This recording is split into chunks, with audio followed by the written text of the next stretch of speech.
Le Parlement européen vient dans une date et une résolution historique, le 19 juin de cette année 2020, de déclarer la traite négrière et l'esclavage comme crime contre l'humanité.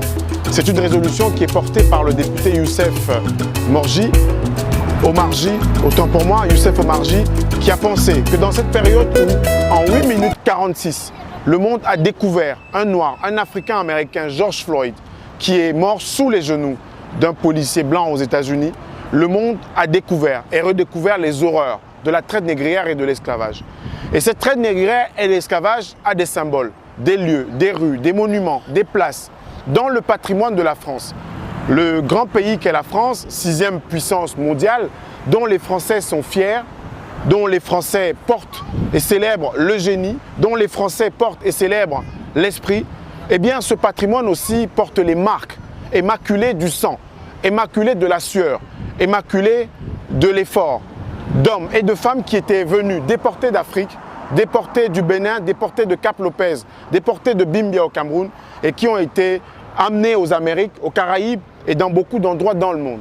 Et ces endroits en 1626, c'était Saint-Christophe, la première colonie d'exploitation esclavagiste portée par l'État de France. L'État français, sous les royaumes de Louis XIII, sous les royaumes de Louis XIV, sous les royaumes de Louis XV, de Louis XVI, et puis également des empereurs et présidents subséquents. Ici, derrière nous, vous avez l'hôtel de la Marine.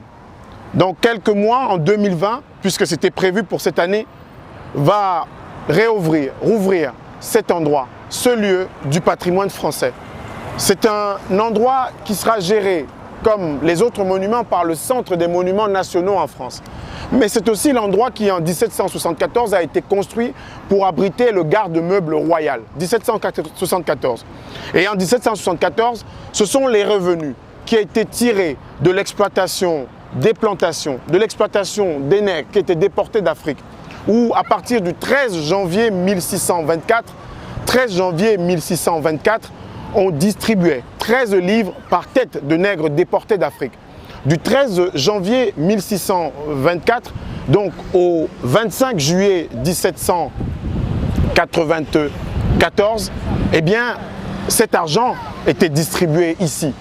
Cet argent a été distribué à partir d'une certaine date, à partir de 1789, quand la France a décidé d'ériger le commerce, le triangulaire, la traite négrière comme commerce national. Oui, pendant que l'Assemblée constituante se réunissait en France pour déposséder l'ancien régime, le roi Louis XVI, de ses pouvoirs, faire la déclaration des droits de l'homme et du citoyen, il y avait des hommes et des femmes dans les colonies, à Saint-Christophe, à Saint-Domingue, aux Antilles, en Afrique, qui n'avaient pas le droit à la citoyenneté, qui étaient des sous-hommes. Mieux, selon l'article 44 du Code noir, ils étaient des biens meubles, des marchandises.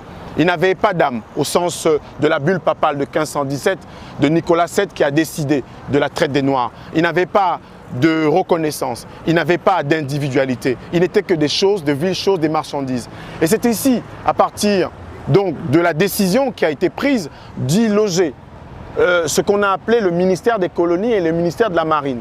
Parce qu'en 1789, quand on a sorti le roi Louis XVI de Versailles, Manu Militari littéralement, eh bien cet endroit a été saccagé, cet endroit a été pillé littéralement. La luzerne qui abritait donc le ministère des colonies puis de la marine a été transférée ici même à l'hôtel de la marine. Et à cet endroit, en 1802, le 20 mai 1802, a été préparée la loi sur la traite négrière et le rétablissement de l'esclavage dans les colonies par Napoléon, le 20 mai 1802, ici. Et également, quelques mois après, le 17 juillet 1802, ce qu'on a appelé l'arrêt Richepanse a été signé ici même, à cet endroit. Richepanse était un général de la Convention, un général qui a mené les guerres de la Révolution française, les guerres de la Convention. Et Richepanse, qui est né en 1774 à Metz, dans la province des Trois-Évêchés, Richepanse est mort en 1802. En 1802, en Guadeloupe. Il est mort en Guadeloupe, pourquoi? Parce qu'il était aux prises avec un certain Louis Delgrès. Louis Delgrès était un colonel qui a appartenu à l'armée révolutionnaire, à l'armée française de l'époque, mais qui s'était érigé contre le rétablissement de l'esclavage dans ces colonies. En dans les Antilles, en Guadeloupe, en Martinique. Et c'est Henri Richepanse qui avait préparé effectivement ce décret ici, qu'on a appelé l'arrêté Richepanse, qui rétablissait l'esclavage dans les colonies. Dans ce même hôtel des Marines, cela a été préparé. Dans ce même hôtel des Marines, une version du Code noir a été amendée. Tout à l'heure, j'ai parlé du 20 mai 1802, comme également le 17 juillet 1802. Mieux, l'hôtel de la Marine, comme je vous l'ai dit, est l'endroit où on distribuait les subventions d'État, les subventions de l'État français à ceux qui exploitaient les nègres dans les colonies. 13 livres par tête de nègre. Aujourd'hui, l'évaluation est faite. Mais surtout aussi, c'est ici, à partir de l'hôtel de la Marine, à Paris, qu'a été décidé les subventions. Évidemment, qu'ont été décidées les subventions, comme je l'ai dit tout à l'heure, mais aussi le tribut qu'a payé Haïti de 1850 à 1950. Un tribut qui résultait de quoi? De ce que Haïti, qu'on appelait à l'époque Saint-Domingue, a décidé d'une part de se révolter contre la traite négrière et d'autre part de revendiquer son indépendance en tant que première république noire. Et en 1791, et après le serment du Bois Caïman, en août 1791, Mambo Fatiman, Douti Boukman, qui ont porté les troupes, il y a eu Dessalines, il y a eu Toussaint Louverture, il y a eu Macandal, qui ont porté le fer pour se libérer du joug français, du joug colonial et du joug esclavagiste. Et à partir de 1802, Richepanse, Napoléon ont entrepris cette reconquête de Saint-Domingue qui était devenue Haïti, a entrepris de reconquérir cette terre et lui ont imposé par après, sous Charles X, sous Louis-Philippe, de payer une sorte d'impôt, une sorte de tribut honteux. Et vous voyez cet endroit qui va être désormais un monument, qui va être un endroit baptisé, un endroit rénové pour les Parisiens. Eh bien cet endroit, beaucoup ont pensé qu'il pouvait servir. Il pouvait servir de lieu de mémoire. À cet endroit, chaque personne qui viendrait sur la place de la Concorde, chaque personne qui viendrait à Paris, viendrait visiter l'endroit où a été rétabli l'esclavage en 1802.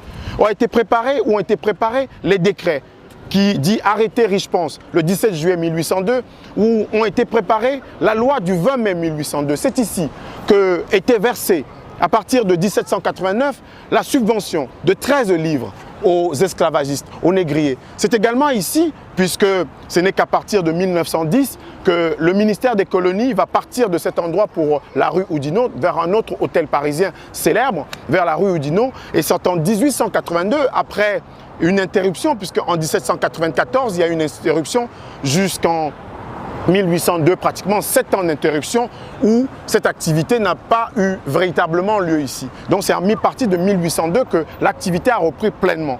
Et en 1848, 1846-48 ont été préparées l'indemnisation de tous les propriétaires d'esclaves en Afrique, à Gorée, au Sénégal, aux Antilles, à Saint-Christophe, la première colonie française esclavagiste, ou dans d'autres lieux où la France exploitait de manière honteuse, de manière hideuse, de manière horrible, l'homme noir pour son propre bénéfice. Eh bien, c'est cet hôtel de la Marine dont nous avons choisi de parler pour illustrer cette série que nous consacrons à raconter l'histoire, à dire l'histoire, à restituer l'histoire telle qu'elle doit l'être. Une autre histoire de France, parce que l'histoire officielle ne vous dira jamais ce qu'a été l'hôtel de la Marine dans l'histoire de ce pays. 1774, c'était le garde royal, puisque le garde-meuble royal était ici. Et c'est à partir de 1789 que sa vocation pleinement esclavagiste est née, puisqu'à partir de là, l'hôtel de la Marine et le ministère de la Marine et le ministère de Colonie